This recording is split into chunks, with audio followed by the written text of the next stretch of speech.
അസ്സലാമു അലൈക്കും. ക്യാമയിലേക്ക് എല്ലാവർക്കും സ്വാഗതം.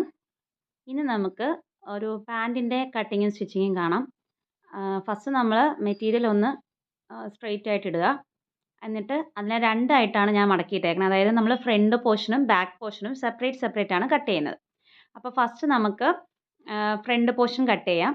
അതിന് വേണ്ടിയിട്ട് ഞാൻ 2 പീസ് എടുത്തിട്ടുണ്ട്. എന്നിട്ട് നമ്മൾ താഴേക്ക് ഒരു 2 ഇഞ്ച് മാർക്ക് ചെയ്യാനുണ്ട്. അത് നമ്മൾ എലാസ്റ്റിക് ഇടാൻ വേണ്ടിയിട്ടാണ്. അതിനുശേഷം അവിടുന്ന് താഴേക്ക് നമുക്ക് എത്രയാണോ ലെങ്ത് വേണ്ടത് അത് മാർക്ക് ചെയ്യാം. അതിനുശേഷം താഴേക്ക് 2 ഇഞ്ച് വീണ്ടും നമുക്ക് ബോട്ടം പോർഷൻ മടക്കി അടിക്കാൻ വേണ്ടിയിട്ടും ഉപയോഗിക്കുന്നുണ്ട്. അപ്പോൾ അതെല്ലാം നമുക്കൊന്ന് സ്ട്രെയിറ്റ് ലൈനായിട്ട് വരച്ചു കൊടുക്കാം. ഇപ്പം നമ്മൾ ലെങ്ത് എന്ന് പറയുന്നത് 38 ആണ് അല്ലെങ്കിൽ 40 ആണ്. എത്രയാണോ നമ്മുടെ ലെങ്ത് അതിൻ്റെ കൂടെ നമുക്ക് മുകളിലത്തേക്ക് ഇപ്പോൾ എലാസ്റ്റിക് ആണെങ്കിൽ എലാസ്റ്റിക്, അതല്ല പട്ടയാണെങ്കിൽ അങ്ങനെ. അപ്പോൾ അതിന് വേണ്ടിയിട്ട് നിങ്ങൾക്ക് എത്രയാണോ വേണ്ടത് ആ ഒരു മെഷർമെൻറ്റും അതിൻ്റെ കൂടെ ബോട്ടം ഭാഗത്ത് നമ്മൾ താഴെ മടക്കി അടിക്കാൻ വേണ്ടിയിട്ടുള്ള ഒരു മെഷർമെൻറ്റും എത്രയാണോ അതും കൂടെ ആഡ് ചെയ്യുക. ഇപ്പോൾ ഞാൻ ടോട്ടലായിട്ടും ഇപ്പോൾ എനിക്ക് വേണ്ട ലെങ്ത് എന്ന് പറയുന്നത് 38ഉം അതിൻ്റെ കൂടെ 4 ഇഞ്ച് എക്സ്ട്രാ ആഡ് ചെയ്തിട്ടുണ്ട്.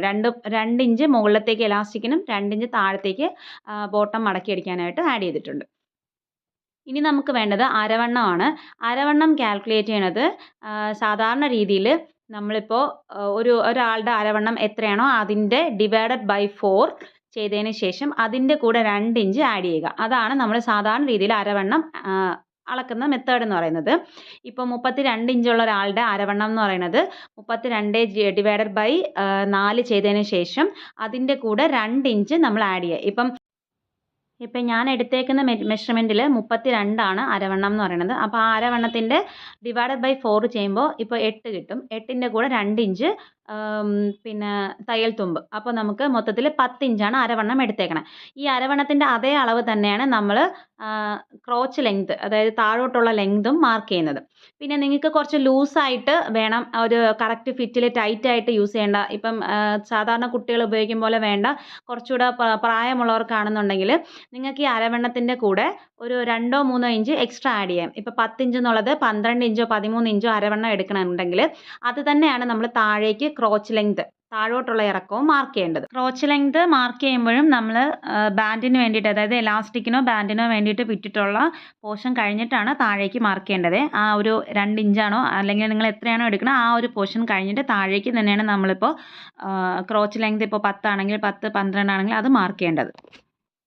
ഇനി നമ്മൾ അവിടെ നിന്ന് ഒരു 2 ഇഞ്ച് എക്സ്ട്രാ മാർക്ക് ചെയ്തിട്ട് അവിടേക്കാണ് ഒരു കർവ് കൊടുക്കുന്നത്. എന്നിട്ട് നമ്മൾ അത് ഒരു സ്ട്രെയിറ്റ് ലൈനായിട്ട് മാർക്ക് ചെയ്യാനുണ്ട്. അതിനുശേഷം ഈ ക്രോച്ചിൻ്റെ വിഡ്ത്ത്, ഇപ്പം നമ്മൾ എടുത്തേക്കുന്ന കംപ്ലീറ്റ് ആയിട്ടുള്ള വിഡ്ത്ത് എത്രയാണെന്ന് നോക്കിയിട്ട് അതിൻ്റെ കറക്റ്റ് സെൻറ്ററായിട്ട് നമ്മൾ മാർക്ക് ചെയ്യുക. ഇപ്പോൾ 12 ഇഞ്ചാണ് ക്രോച്ചിൻ്റെ വിഡ്ത്ത് വരുന്നതെങ്കിൽ 6 ഇഞ്ച് നമ്മൾ മാർക്ക് ചെയ്യുക. അതുപോലെ നിങ്ങൾക്ക് എത്രയാണോ വിഡ്ത്ത് വരുന്നത് അതിൻ്റെ ഹാഫ് നമ്മൾ മാർക്ക് ചെയ്യുക. മാർക്ക് ചെയ്തിട്ട് താഴേക്ക് നമ്മുടെ ബോട്ടം പോർഷൻ വരെ ഇത് ഒന്ന് സ്ട്രെയിറ്റ് ലൈനായിട്ട് മാർക്ക് ചെയ്തിടുക. ഞാനിപ്പോൾ ചെയ്തേക്കുന്ന പോലെ മാർക്ക് ചെയ്തിടുക. അരവണ്ണം നമ്മൾ കൂടുതൽ എടുക്കുന്നതനുസരിച്ചിട്ട് നമുക്ക് പാൻറ്റിന് ലൂസ് കൂടുതൽ കിട്ടും. അതല്ല നമുക്ക് കറക്റ്റ് ഫിറ്റിൽ മതി എന്നുണ്ടെങ്കിൽ ഇങ്ങനെ തന്നെ കറക്റ്റ് മെഷർമെൻറ്റ് എടുത്താൽ മതി. ഇനി നമ്മൾ ചെയ്യണത് എന്താണെന്ന് വെച്ചാൽ നമ്മുടെ ബോട്ടത്തിൻ്റെ വിഡ്ത്ത് ഉണ്ടല്ലോ, അതായത് കാലിൻ്റെ താഴത്തെ വണ്ണം ഉണ്ടല്ലോ, ആ വണ്ണമാണ് നമ്മളിപ്പോൾ മാർക്ക് ചെയ്യണം. ഇപ്പോൾ ഞാൻ എടുത്തേക്കുന്ന വണ്ണം എന്ന് പറയുന്നത് 8 ഇഞ്ചാണ്. ഇപ്പോൾ 8 ഇഞ്ച് വണ്ണത്തിൻ്റെ പാതി നമുക്ക് ഇപ്പോൾ നമ്മൾ മാർക്ക് ചെയ്ത സെൻറ്റർ ഉണ്ടല്ലോ അതിൻ്റെ അപ്പുറത്തോട്ടും ഇപ്പുറത്തോട്ടുമായിട്ട്, അതായത് 8 ഇഞ്ച് വണ്ണത്തിൻ്റെ 4 ഇഞ്ച് അപ്പുറത്തോട്ടും 4 ഇഞ്ച് ഇപ്പുറത്തോട്ടുമായിട്ടാണ് നമ്മൾ മാർക്ക് ചെയ്യണം. ഇത്രയേ ഉള്ളൂ പാൻറ്റിൽ മാർക്കിംഗ് എന്ന് പറയുന്നത്. ഇനി നമ്മൾ ആ താഴത്തെ പോർഷനും മേളത്തെ പോർഷനും തമ്മിൽ ജോയിൻറ്റ് ചെയ്യാന്നുള്ളൊരു പണിയേ ഉള്ളൂ. അതിന് നിങ്ങൾക്ക് സ്കെയിൽ യൂസ് ചെയ്യാം, അതല്ലാന്നുണ്ടെങ്കിൽ നമുക്ക് കർവ് സ്കെയിൽ യൂസ് ചെയ്യാം. ഇത് രണ്ടും ഇല്ലെങ്കിൽ ജസ്റ്റ് നമ്മൾ ആദ്യം ഒന്ന് സ്ട്രെയിറ്റ് ആയിട്ട് ലൈൻ ഇട്ട് കൊടുത്തതിന് ശേഷം ഒന്ന് ഡോട്ടുകൾ ജോയിൻറ്റ് ചെയ്ത് ഒന്ന് കർവ് ചെയ്ത് കൊടുത്താൽ മതി. കാലിൻ്റെ ഇടുക്ക് പോർഷൻ, അതാണ് നമ്മൾ ക്രോച്ച് ഏരിയ എന്ന് പറയുന്നത്. അതിൻ്റെ ലെങ്ത്ത് നിങ്ങൾക്ക് വേണമെന്നുണ്ടെങ്കിൽ കൂട്ടി വേണമെന്നുണ്ടെങ്കിൽ അങ്ങനെയും ഇടാവുന്നതാണ്. അതായത് ഇപ്പം ഒരു ഫ്രണ്ട് പോർഷൻ ഇത്തിരി നല്ല വണ്ണമുള്ള ഒരാൾക്ക് അല്ലെങ്കിൽ എക്സൽ സൈസിൽ ഡബിൾ എക്സൽ സൈസിലൊക്കെ ആണെന്നുണ്ടെങ്കിൽ ഫ്രണ്ട് പോർഷൻ താഴോട്ടുള്ളത് ക്രോച്ച് ലെങ്ത് എന്ന് പറയുന്നത് ഒരു 12-13 ഇഞ്ച് വരെ കൂട്ടി കൊടുക്കാം.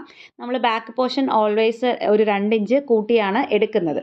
അപ്പോൾ ഫ്രണ്ട് പോർഷൻ എപ്പോഴും ഒരു 13 ഇഞ്ച് വരെയൊക്കെ നമ്മൾ കൂട്ടി കൊടുക്കാറുണ്ട്. കൊടുക്കുന്നുണ്ട്. അരവണ്ണവും 12 ഇഞ്ചോ 13 ഇഞ്ചോ കൊടുക്കുന്നുണ്ടെങ്കിൽ ലെങ്ത്തും നമുക്ക് ഒരു 13 ഇഞ്ച് വരെ കൂട്ടിക്കൊടുക്കാം.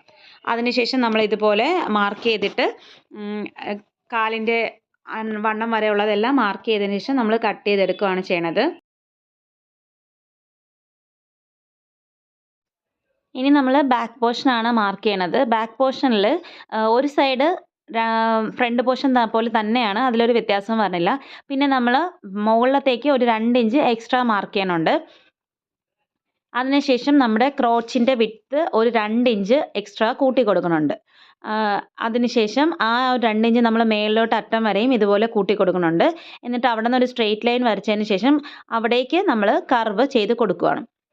എന്നിട്ട് നമ്മൾ താഴത്തെ കാലിൻ്റെ വണ്ണത്തിൻ്റെ അവിടെ ഒരു 1 ഇഞ്ച് അല്ലെങ്കിൽ 1.5 ഇഞ്ച് വരെ നമുക്ക് ലൂസ് കൊടുക്കാം.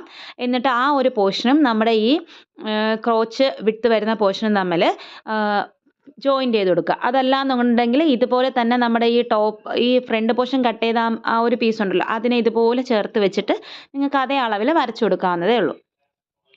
ഇനി ഇതിൽ ഒരു പോർഷനും കൂടെ നമുക്ക് മാർക്ക് ചെയ്യാനുണ്ട്.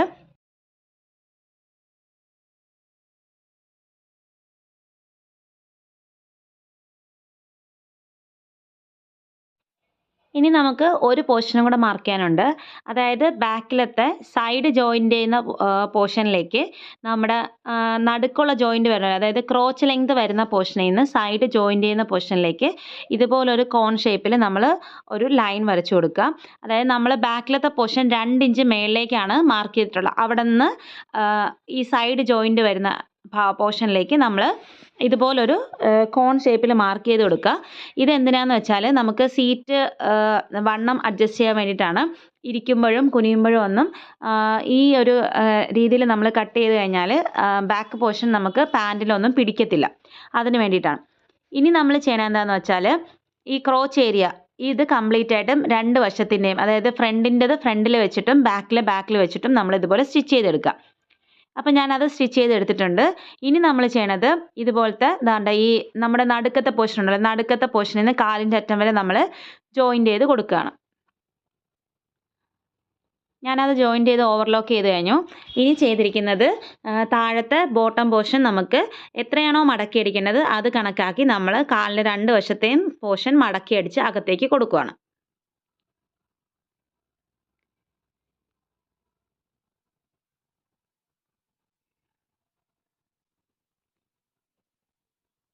അപ്പോൾ അത്രയും പോർഷൻ നമ്മൾ ചെയ്തു കഴിഞ്ഞു. ഇനി നമുക്ക് സൈഡ് പോർഷൻ ജോയിൻ്റ് ചെയ്യാം.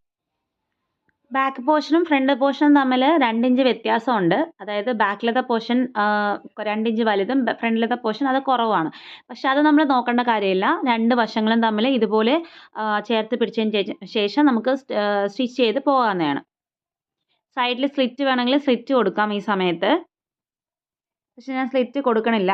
ഇതുപോലെ സ്റ്റിച്ച് ചെയ്ത് കൊടുക്കുകയാണ്. സ്റ്റിച്ച് ചെയ്തതിന് ശേഷം ഞാൻ മുകളിൽ എലാസ്റ്റിക് ഇടുന്ന പോർഷനിൽ ഒരു 1/2 ഇഞ്ച് ആദ്യം ഒന്ന് കംപ്ലീറ്റ് ആയിട്ട് മടക്കി അടിച്ചു കൊടുക്കുന്നുണ്ട്. ബാക്കിലത്തെ പോർഷനിൽ നമുക്ക് നമ്മൾ ഒരു 2 ഇഞ്ച് എക്സ്ട്രാ ആണ് ആ കോണ് വരുന്നത്. എന്നിട്ടാണ് നമ്മളിങ്ങനെ ഒരു ഏങ്കോണിപ്പായിട്ട് വെട്ടി കൊടുത്തിരിക്കുന്നത്. അപ്പോൾ അത് നമ്മൾ മടക്കി അടിക്കുന്ന സമയത്ത് കുറച്ചൊന്ന് എലാസ്റ്റിക് ഇടുന്ന സമയത്ത് ചെറുതായിട്ടൊന്ന് അവിടെ കുറച്ച് ചെറിയ പ്ലീറ്റ്സ് കൊടുക്കുമ്പോൾ കറക്റ്റ് ലെവലിലേക്ക് വരും. നിങ്ങൾക്ക് എലാസ്റ്റിക് വെച്ച് തന്നെ സ്റ്റിച്ച് ചെയ്ത് പോവാം. അല്ലാന്നുണ്ടെങ്കിൽ ആദ്യം സ്റ്റിച്ച് ചെയ്തതിന് ശേഷം എലാസ്റ്റിക് ഒരു പിന്ന് വെച്ചിട്ട് കവർ ചെയ്ത് അകത്തേക്ക് കയറ്റുകയും ചെയ്യാം. ഇപ്പോൾ ഞാൻ എലാസ്റ്റിക് വെച്ച് തന്നെയാണ് സ്റ്റിച്ച് ചെയ്ത് പോണത്. കറക്റ്റായിട്ട് നമ്മൾ പിടിച്ചിട്ട് എലാസ്റ്റിക്കിൻ്റെ പുറത്തൂടെ തയ്യൽ വീഴാതെ കറക്റ്റായിട്ട് സ്റ്റിച്ച് ചെയ്ത് പോവുക. അപ്പോൾ എലാസ്റ്റിക് കുറച്ച് ഇങ്ങ് എത്താറാകുമ്പോഴത്തേക്കും നമുക്ക് ടൈറ്റായിട്ട് വരും. അപ്പോൾ അതിന് വേണ്ടിയിട്ട് നമ്മൾ തുണി ഒന്ന് അകത്തേക്ക് കയറ്റി എലാസ്റ്റിക്കിനകത്തേക്ക് കയറ്റി കൊടുക്കുമ്പോഴത്തേക്കും നമുക്ക് കറക്റ്റായിട്ട് അത് സ്റ്റിച്ച് ചെയ്യാൻ പറ്റും. കംപ്ലീറ്റ് ആയിട്ട് പാൻറ്റ് സ്റ്റിച്ച് ചെയ്ത് കഴിഞ്ഞിട്ടുണ്ട്. ഇനി അതിൻ്റെ പുറത്തേക്ക് എലാസ്റ്റിക് ഒന്ന് സെറ്റായിട്ടിരിക്കാൻ വേണ്ടിയിട്ട് നമ്മൾ ആ എലാസ്റ്റിക്കിൻ്റെ സെൻറ്ററിലൂടെ ഒരു സ്റ്റിച്ച് കൂടെ കൊടുക്കുന്നുണ്ട്. അപ്പോൾ ഇത്രയാണ് നമ്മുടെ പാൻറ്റിൻ്റെ കട്ടിങ്ങും സ്റ്റിച്ചിങ്ങും. ഇഷ്ടപ്പെട്ട ലൈക്ക് ചെയ്യാനും ഷെയർ ചെയ്യാനും സബ്സ്ക്രൈബ് ചെയ്യാനും മറക്കരുത്. കമൻറ്റ് ബോക്സിൽ കമൻറ്റ്സും ആഡ് ചെയ്യുക. താങ്ക്